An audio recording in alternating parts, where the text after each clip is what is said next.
Okay, thanks for coming back. This is the last of 3 sessions about equality impact assessment that we're delivering for the Joint Committee in Aberdeen for the North East City growth deal.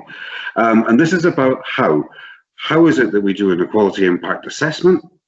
And by virtue of this also, if you're scrutinising decisions, you would also want to think about, well, has this been equality impact assessed? What's the quality of that assessment? Is there something that we can add on to this? So, without further ado, over the years I've read an awful lot of equality impact assessments. And I can say, yeah, I mean, what's the point? And then you go, oh, this is just, it's all about ticking boxes. And it's like, well, it never really changes anything. Well, actually it does. It's really quite important. Good equality impact assessments give you evidence-based policy. The fact that you have to publish them means that it's open and transparent. Everybody can see what you're doing, and that's important. It will help us deliver better results. It's certainly going to help you to focus better on your outcomes. And I think last and leastly, for me, it's about complying with your legal duties. I'd always want you to exceed your legal duties myself. You know, this is not just about, you know, being legally compliant. This is about having, you know, the best outcome for the people that we're delivering services and employment to.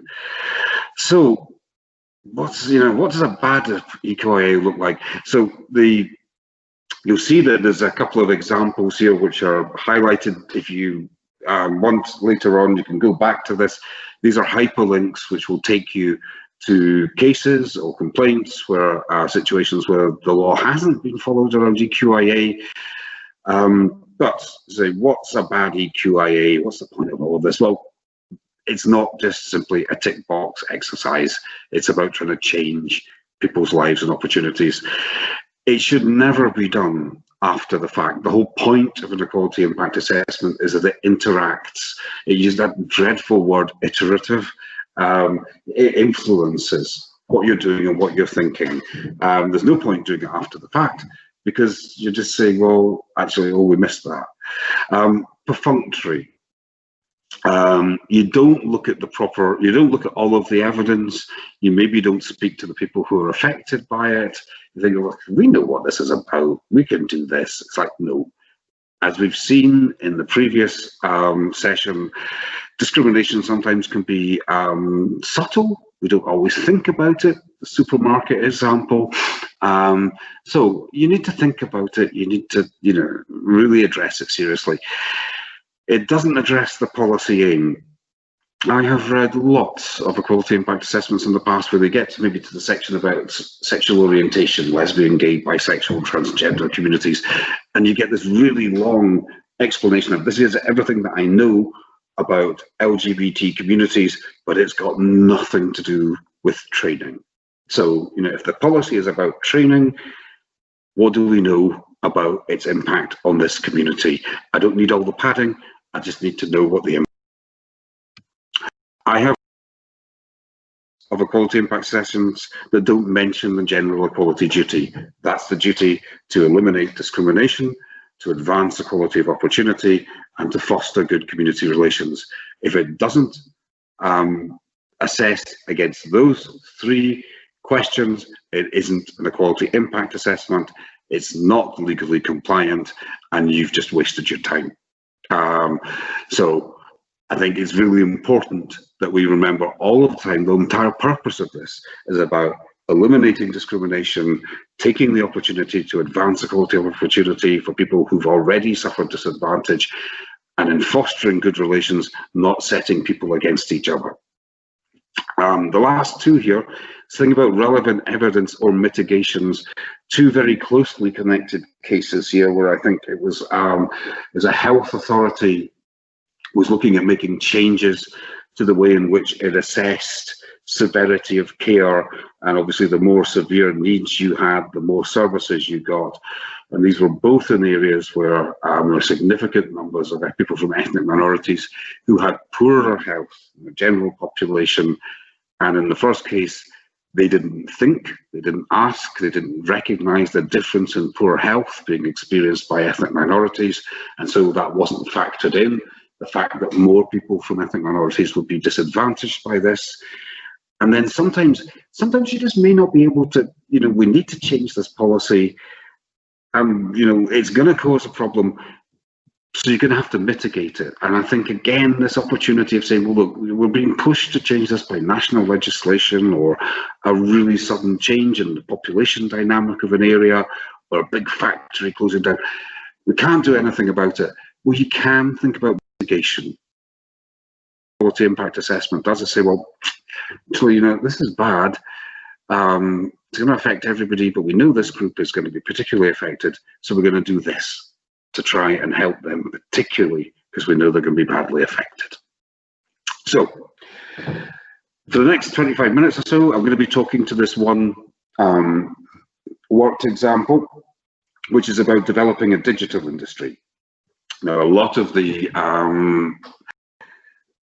growth deals are looking at the same sort of issue about developing a tech industry, and obviously that needs people to be trained to do it, to be equipped to do all of this stuff. So in this example, we're thinking about, we're going to outsource it to a provider. Because of capacity issues, we're going to locate it somewhere on an out-of-town business park or on the periphery of the town. Now, in this case, we're going to think particularly about how do you provide the training, not so much about the design and location or who's going to staff it. But so that's the scenario, and we're going to work through 6 stages of a quality impact assessment to get there, to see what it is we can do, what we need to look out for as we go forward. So now everybody has got a slightly different approach to impact assessment. They may have a 7-step process, a 5-step process, a 9-step process. It's all essentially the same thing, and it's not a million miles away from that sort of virtuous policy circle that we all learned about in college. So really, this is nothing new to you. It's applying your knowledge, your policy skills to a slightly different area. So the first thing is screening. Is this policy relevant to the equality duty? Well, generally, if it's going to engage with people in one way or another, yeah, it's going to be relevant. The trick is proportionality. You don't want to spend a huge amount of time looking at something which is relatively benign and fairly peripheral to its impact on people. We want to find the thing which has a significant impact either on one group or on everybody in different ways. And the issue we're looking at here is that some people are going to find it harder to comply with the new rules or regime or approach that we're taking. And the lens that we're using, again, is the illuminate, advance, and foster lens. Now, generally, and this is not 100% true, but if we're looking at policies around the environment, if we're looking about policies around agriculture, if we're looking at policies around technical things about how machinery operates or things like that, generally they will not need a quality impact assessment unless with staff. Generally, there's a whole raft of environmental things which we don't always need to think about, but where it does engage with people, we do need to think through a screening, is this relevant? What can we do? If it isn't relevant, I think most of us have got a quality impact assessment form, so just say, okay, stop now. You sign it off, goes up to your director, they sign it off, and we're fine. But it's important to have that record of it so that if you're ever challenged, you can say, well, yeah, we did think about this. But let's crack on to stage 2 on the basis that this is about people, it's about training people for employment, so clearly it's going to be relevant. So in stage 2, this is about the framing. This is where you sit down and you think about, well, what is it we're trying to achieve here? This is why it's really important to be why we don't impact we're developing achieve. A cohort of people skilled up to work in a developing industry around digital communications or service provision, to regenerate the economy in this area. So, are there particular protected characteristics that could be affected? Well, if we think back to the first session, was it the first session? Yeah, the first session, where we had the computer gaming example, gender. Immediately, sex potentially is an issue here. So that's one group that could be. Is it a positive and negative impact? Well, in that example, it was a negative impact. You can turn it around and say, well, actually, men are significantly advantaged by this. How severe is that impact? And again, this helps you to think about the proportionality of the approach that you take. Well, we saw that only 1 in 5 of the employees in the computer gaming industry are women. So the consequence here is that women are not benefiting economically or skills-wise from this investment that we're making, a major investment that we're making into education or training or provision. It's always worth thinking at this point about procurement, because there are particular levers that you can use in procurement, contractual clauses. I come to this right at the end. But at this point, just have a wee think, if we're outsourcing this, are there things that we could be thinking about that contractual relationship, the KPIs that we might want the company that's going to deliver this to adhere to? So, thinking in terms of the elimination of discrimination, the first part of the duty, the first part of the equality impact assessment that we're going to be focused on, who are the groups who may be disadvantaged, who can't comply, who may be facing discrimination? Well, we've already seen from the second part of the session, the different disabled people may have differential levels of access to the internet or to digital communications because of sensory impairments. They may need screen readers, they have adjustments made, so we need to think about that. People with physical access needs. If we're going to build or renovate a new centre, are we going to make sure that this is accessible to everybody, like the railway stations example? There may be people with low computer literacy that we want to reach out to make sure that they have an equal opportunity as well. They're not going to be able to just walk into the industry like some other people are. So do we want to take some positive action measures there to increase their opportunities to be able to participate? There could be issues about pregnancy or maternity that, if we're going to locate this on the outskirts of a town, and we've got people who may not, who may not want or be able to do 9 to 5 training, are we going to be able to, can we deliver this in a different way, a modular approach, something which doesn't require people to be present 9 to 5 every day when they've maybe got other things to do? And then people who are recently made redundant, and particularly here I'm thinking about older people who've been taken out of other industries who may have low skills here, so who we want to target, but then again, like the people with low literacy, they need a little bit more help to be able to get in. And then there's an issue about tone. Now, I'm going to come back to this one more about the good relations part, but if the cultural tone, we've seen this thing about computer gaming industries, if it's set by one group, men in this case, how accessible, what does that make other people feel? I think one of us was saying that, working in the energy industry, you didn't really feel you fitted in quite so much. So yeah, what is it? These are issues. So here we have a group of people who we want to think about, well, how do we make sure that we're eliminating discrimination, about ensuring that there is equal access to this? We know they potentially could face discrimination, so we need to think about what we do to make sure there's no discrimination there. So, stage 3 in most EQIA processes is going to be about evidence gathering. Now, first thing to do is to say, well, we've identified groups who, may be potentially facing discrimination. So what do we know already and about the issues, and what do we know about the impacts? But just as equally, it's that Donald Rumsfeld thing about what do we know, don't know. Yes, yeah. We do need to think about all protected characteristics. There will be different levels of impact across all of them, and also there may be issues between and within people with protected characteristics. So somebody with a learning disability may have a different experience from somebody from a physical disability.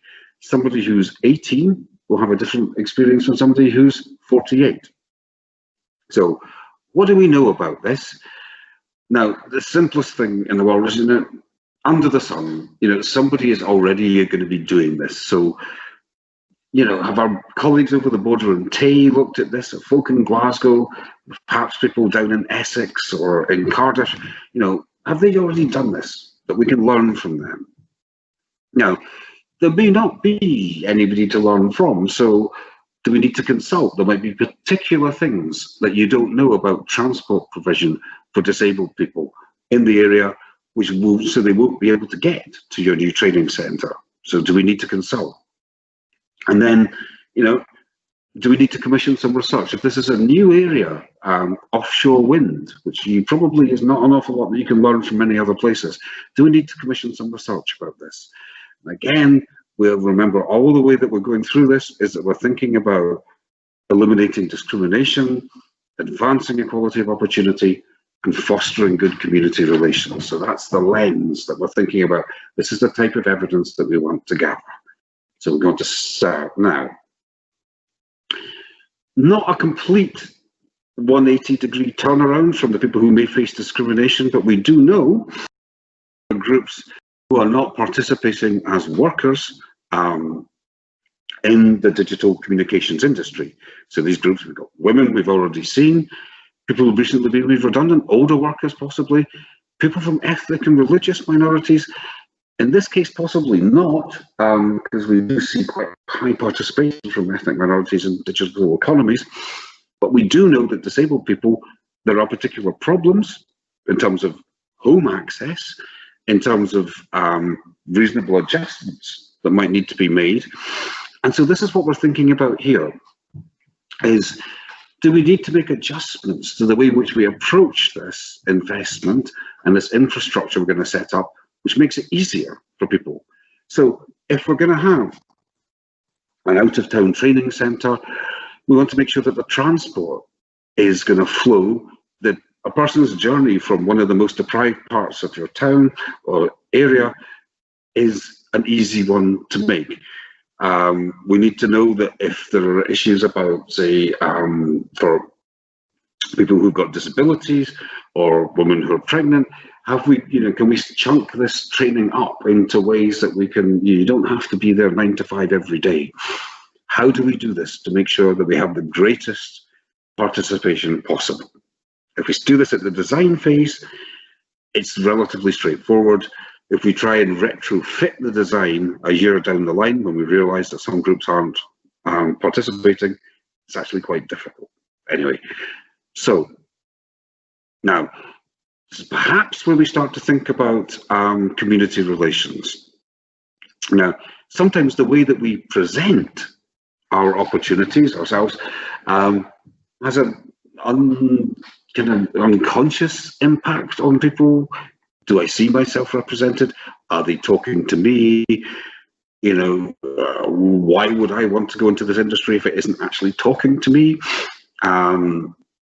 So who do they target? What's the kind of tone of the training? And then also, when I said earlier, what's the tone, the environment that people are going to be training and working in? Are we confident that the company that's going to be leading this, delivering this, that they've actually got policies in place that if there are reports of harassment, they know how to deal with it? So that's about the kind of credibility of them. And that comes down to procurement. So again, we've identified something in terms of procurement where we can say to the purchasers, we need to know about this. We need to know whether or not this company understands this and has got steps in place. So we need now, we've gathered evidence, we've maybe consulted with people, we've commissioned some research, we've thought about the design of the training contract, the premises, the links between the community and the training base, the disparities of participation in the industry. We've got a vision of where we want to go. We now need to make that assessment. And we come back to this thing again about the general duty. So is this approach we're taking going to create new or continue existing discrimination? How can we improve people's lives, their opportunities to participate in this by doing things differently? And will this create or reduce tension in the community? That's the lens that we need to read or make the assessment through, eliminate, advance and foster one. Where we can't, if there's some huge reason why we can't make a change here, we need to think about mitigation so that we can, take every opportunity to be able to involve people where we can. So, making the decision. Now, you're not going to be making the decision 9 times out of 10, but it's your recommendation. So overall, you're going to write a wee summary in the equality impact assessment saying, we think this is justifiable. We've identified negative impacts. We think they can be mitigated by doing this. And critically, we've set, targets. So if only 1 in 5 of the current industry are women, we want that to be 1 in 3 in 10 years. And we see this as being a major delivery thing for it. We're going to monitor it by doing exactly that type of monitoring of sex, of participants, people who graduate, people who get jobs in the industry, people who progress in the industry, and we're going to review that every 3 years. At that point, you can fill the form out. It's almost the least important thing that you do. It's critically important for the law, but it's really summarising the journey, the effort that's been involved going forward. So, and here we go, the final bit. As I say, this isn't your decision, but really importantly, if the equality impact assessment or the results of it aren't in front of the decision makers, so this is a joint committee at this point I'm talking to, the whole thing could fall apart, because the joint committee needs to know what the consequences of the decision that they're just about to take could be. And one of the factors they need to know about is equality. So they must have at least the results of the EQIA, if not the whole thing, as part of the evidence which they look at to be able to make a decision.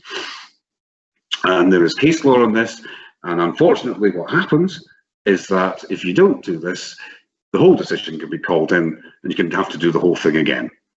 Lastly, in terms of publication, it's within a reasonable period. Generally, that's taken to be within 6 months. It's not the biggest thing, but obviously it's important to be able to engage with all of your partners. So, in essence, that's equality impact assessment. Now, a little word about procurement here. And things that you might want to think about and pass on to your procurement colleagues as you've been developing your thinking around the EQIA. So the particular competencies. We know that we're going to be working with visually impaired people to train them. Is the training company equipped to do that?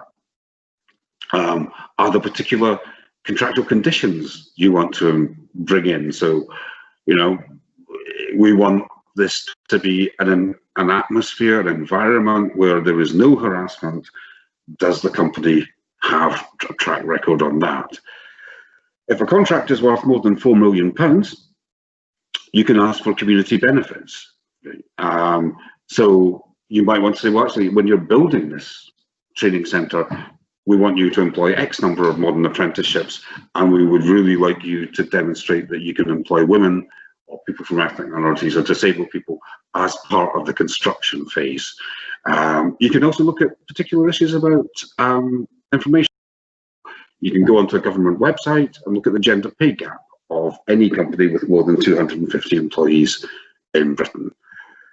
So, lastly, and not leastly, how do we do this? So I would always say start early. I know everybody says that, but it's really important because this has to be that iterative process where equality runs as a thread throughout all things and it influences decisions at every stage. There is guidance, which people like me have written, and it is really useful if you read it so you understand what the expectations are. You don't have to, but you know, so that's why we write it. Engage with their procurement colleagues early, give them the heads up of what's required. They can start thinking away in procurement terms about what it is they could be doing to help you. The advantage of starting early is that you identify the evidence gaps early, and that gives you time to consult, to compare, and to commission work which informs your decisions. Critically, and if you take nothing else away from what I've talked to you about today, it's about assessing against all three aims of the duty. It's about illumination, it's about advancement, it's about fostering, but more than anything else, this is about advancing equality of opportunity. How can we bring more people into the workforce? How can we spread the benefit of public investment? How can we make sure that people from our most deprived communities, that women who've been historically excluded from some industries, that disabled people and ethnic minorities who are living in significant poverty can benefit from this huge investment, this £5 billion coming into Scotland under the community. It's only that money, the benefits of that money, is shared evenly and equally across the community, and that everybody gets an opportunity to participate. It's a legal duty for us in the public sector, but it's also part of that mission that the First Minister talked about and we highlighted right at the start of all of these sessions. So I hope you found this really helpful. It's always a joy doing this. As you can probably tell, I could talk about this for hours and hours and days and days. If you could complete the evaluation form, that would be brilliant. I'm more than happy to take any questions, either right now or if you want to send me an email. As I've said, my job is to help you to get this right. We're not trying to trip anybody up. We just want to make sure that the benefits of this investment are shared by everybody. So a big thank you from me. Happy to take any questions. Otherwise, thanks so much for participating. Cheers.